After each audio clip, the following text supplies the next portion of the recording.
Like and subscribe and click the bell icon to get new video updates. Super Rugby Tipping Panel Week 10, Return of the Tipping Jedi. It feels like the tipping panel is becoming a weekly update of what Harry's done differently to the rest us, but to trot out a well-worn phrase, it is what it is. This week, he's back up, and back with a share of the lead courtesy of his bold selection of the Blues breaking a 14-game losing streak in Christchurch. But what pushed him in the direction of the Blues? Was it gut feel? Was it the teachings of a 700-year-old tipping master from a galaxy far, far away with unusual speech patterns? Yes. Teachings, I think to prefer. Harry's gut, I think not to wish. Stan Sports' Sean Maloney joins the Raw experts Brett McKay and Harry Jones for this week's edition of the Raw Rugby podcast. Stream it here or like and subscribe in your podcast app of choice. Regardless, that bold selection gave him a second perfect round in 3 weeks, which by any measure is pretty good going. It was the only difference between the four of us for the round, though there would have been some nervous viewing over the closing stages of a couple of other games. This week will be interesting for any number of reasons. So far, measurements of form on either side of the ditch have been contained to domestic opposition, and with only presumption driving likely outcomes once the Tasman Sea is breached in either direction. From this week, we start finding out how accurate and or misguided those presumptions were and or are. Will a new travel element blunt some Kiwi attacks?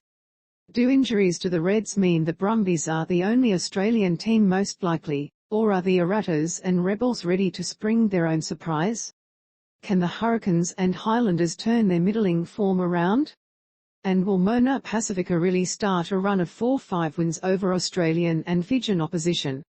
And can the Force contain covered within a week? Questions that all start being answered from tomorrow night in Melbourne.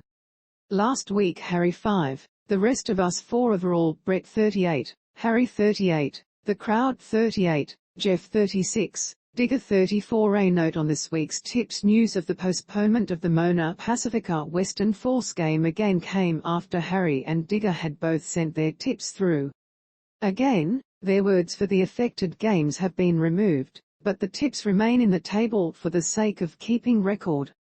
Harry tips, Chiefs, Mona Pacifica, Blues, Reds, Brumbies, Crusaders. By this point in the season, it becomes clear who the best and worst teams are in a long comp. The Blues are the best. At every key metric. And just to the eye of the trained observer. They are a fine team, and should be the champs, if they stay healthy and on track. The tricky part of this round is we have to do a currency exchange.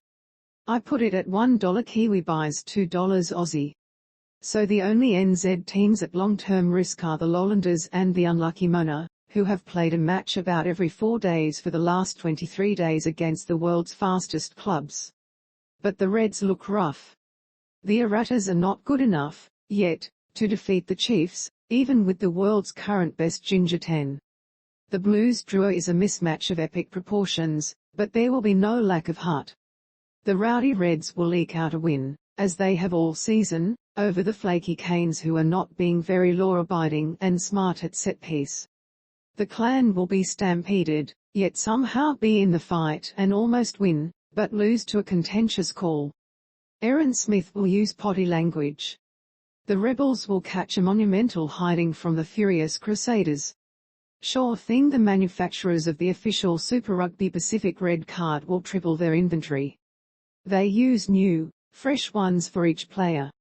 Jeff tips, Chiefs, Blues, Reds, Brumbies, Crusaders at the third attempt, following cancellation of Auckland's inaugural event, and postponement of Melbourne's originally scheduled hosting in Round 2, Super Round has finally arrived. Well, most of it, that is. Sitting alongside the Force CEO yesterday when his phone started pinging off the table with news of player after player testing positive for COVID was part serendipitous, part ghoulish. It is obviously disappointing for the Force, gutting for the event, but spare another thought for Mona Pacifica, who it seems can't take a trick when it comes to COVID. But the show must go on, and the opening act will see the Chiefs kick things off with a win against the Erratas. Some redemption might come on Saturday afternoon.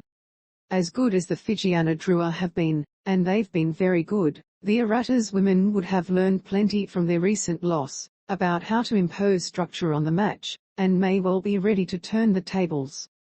And yes, I know there's no log point for that bonus tip.